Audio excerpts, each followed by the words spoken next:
Whatever may be said in praise of poverty, the fact remains that it is not possible to live a really complete or successful life unless one is rich. No man can rise to his greatest possible height in talent or soul development unless he has plenty of money, for to unfold the soul and to develop talent he must have many things to use, and he cannot have these things unless he has money to buy them with. A man develops in mind, soul, and body by making use of things, and society is so organized that man must have money in order to become the possessor of things. Therefore, the basis of all advancement for man must be the science of getting rich. The object of all life is development, and everything that lives has an inalienable right to all the development it is capable of attaining. Man's right to life means his right to have the free and unrestricted use of all the things which may be necessary to his fullest mental, spiritual, and physical unfoldment, or, in other words, his right to be rich. In this book, I shall not speak of riches in a figurative way. To be really rich does not mean to be satisfied or contented with a little. No man ought to be satisfied with a little if he is capable of using and enjoying more.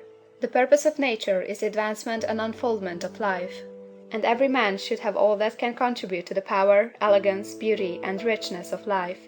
To be content with less is sinful. The man who owns all he wants for the living of all the life he is capable of living is rich, and no man who has not plenty of money can have all he wants.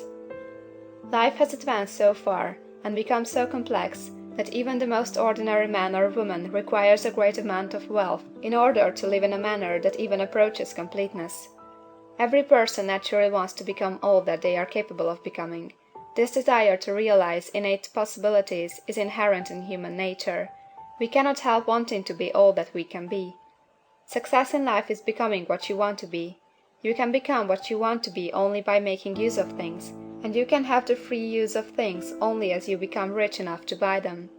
To understand the science of getting rich is therefore the most essential of all knowledge. There is nothing wrong in wanting to get rich. The desire for riches is really the desire for a richer, fuller, and more abundant life, and that desire is praiseworthy. The man who does not desire to live more abundantly is abnormal, and so the man who does not desire to have money enough to buy all he wants is abnormal. There are three motives for which we live. We live for the body, we live for the mind, we live for the soul. No one of these is better or holier than the other. All are alike desirable, and no one of the three, body, mind, or soul, can live fully if either of the others is cut short of full life and expression. It is not right or noble to live only for the soul and deny mind or body, and it is wrong to live for the intellect and deny body or soul. We are all acquainted with the loathsome consequences of living for the body and denying both mind and soul, and we can see that real life means the complete expression of all that man can give forth through body, mind, and soul. Whatever he can say, no man can be really happy or satisfied unless his body is living fully in every function, and unless the same is true for his mind and his soul. Wherever there is unexpressed possibility, or function not performed, there is unsatisfied desire. Desire is possibility seeking expression, or function seeking performance. Man cannot live fully in body without good food, comfortable clothing, and warm shelter, and without freedom from excessive toil. Rest and recreation are also necessary for his physical life. He cannot live fully in mind without books and time to study them, without opportunity to travel and observation, or without intellectual companionship. To live fully in mind he must have intellectual recreations, and must surround himself with all the objects of art and beauty he is capable of using and appreciating. To live fully in soul, man must have love, and love is denied expression by poverty. A man's highest happiness is found in the bestowal of benefits on those he loves. Love finds its most natural and spontaneous expression in giving. The man who has nothing to give cannot fill his place as a husband or father, as a citizen, or as a man.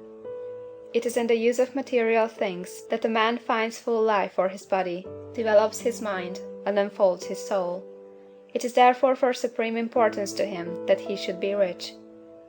It is perfectly right that you should desire to be rich. If you are a normal man or woman, you cannot help doing so. It is perfectly right that you should give your best attention to the science of getting rich, for it is the noblest and most necessary of all studies. If you neglect this study, you are derelict in your duty to yourself. to God and humanity; for you can render to God and humanity no greater service than to make the most of yourself.